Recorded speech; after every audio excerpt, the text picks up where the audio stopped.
ناظرین، جیسے کل میں آپ سے بات کر رہا تھا کہ ڈاکٹر عامر لیاقت حسین کی جو موت ہے اس کی ذمہ دار صرف اور صرف یہ جو آخری شادی جس کے ساتھ انہوں نے کی،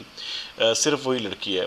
ناظرین، آج آپ ان کے گھٹیا پن کا اندازہ کریں کہ اس کی ماں کا ایک بیان سامنے آیا ہے کہ جی دانیہ جو ہے وہ ابھی تک عامر لیاقت حسین کی بیوی ہے، اور ہم جائیداد کے لیے جو ہے عدالت میں بھی جا سکتے ہیں، کسی قسم کی ابھی کوئی ڈگری نہیں ہوئی۔ آپ یہ دیکھیں کہ ہمارے معاشرے کا کتنا المیہ ہے کہ ایک شخص جو ہے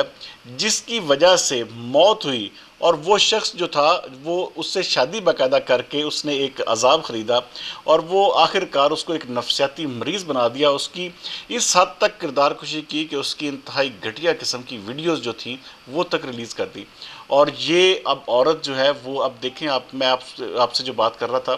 کہ شوبز کی لڑکیاں جو ہوتی ہیں، یہ جو ان کا ایک بالکل الگ سا ایک سٹیمنا بھی ہوتا ہے، اور ان کی ایک الگ سی ایک تھیوری ہوتی ہے۔ ان کا مقصد صرف اور صرف یہ ہوتا ہے کہ کسی طرح سے بھی جو ایک جس کے ساتھ وہ اٹیچ ہوتی ہیں اس کی جائیداد حاصل کریں، اس کا نام اور اس کا فیم حاصل کریں، اور اس کے بعد جو ہے اس کو چھوڑ کر جب بھی اگر خدا نہ خواستہ اس کے ساتھ اس طرح کا کوئی انہونی ہو جائے تو اس کی جائیداد میں باقاعدہ حصہ دار بن جائے۔ ناظرین، یہی وہ چیز ہے جس سے میں کل تمام دوستوں کو کہہ رہا تھا کہ یہ بات آپ لکھ لیں کہ یہ جو چکا چوند کی روشنی والی ہے، یہ جو شوبز کی یا اس طرح کے فیلڈ کی کوئی لڑکیاں ہوتی ہیں، یہ کسی بھی طور پر قابل اعتبار نہیں ہوتی۔ اور یہ میں کہتا ہوں کہ آپ جتنے بھی پرانے واقعات اٹھا کر دیکھ لیں، ان سب میں یہی چیز نظر آئے گی۔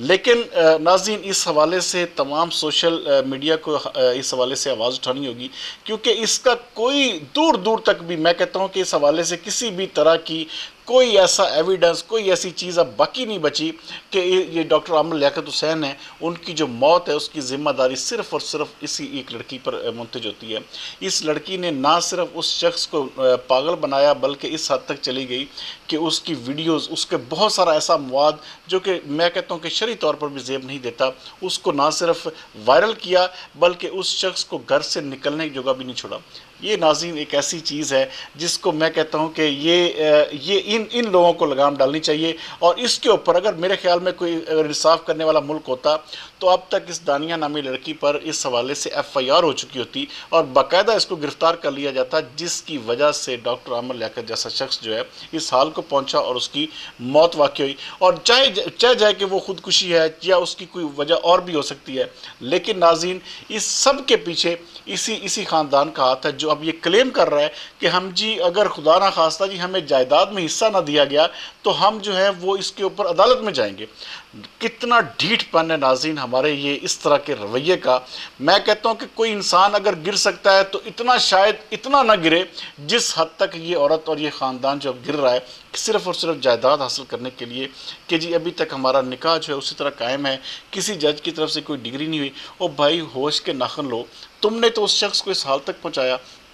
تم نے ہی تو اس شخص کو اس حال تک پہنچایا کہ وہ شخص جو ہے وہ خودکشی پر مجبور ہوا، اس کو نفسیاتی طور پر تم نے پاگل بنا دیا اور اس حال تک پہنچا دیا، اور اب تم اس کی جائیداد کی حصہ داری کی بات کرتے ہو۔ میرے خیال میں ناظرین ایسے لوگوں پر نہ صرف لعنت بھیجنی چاہیے بلکہ ان جیسوں کو سوشل میڈیا پر تو ضرور ان کے خلاف ایک کمپین چلانی چاہیے، بلکہ حکومت کو بھی چاہیے کہ اس حوالے سے یہ جو ڈاکٹر عامر لیاقت حسین کی موت ہے اس کا مقدمہ جو ہے اس خاندان پر کیا جائے جنہوں نے اس جیسے شخص کو اس حال تک پہنچایا۔ بہرحال جی، اگلے ویلاگ تک سردار امین جتوئی کو دیجیے اجازت۔ پاکستان زندہ باد۔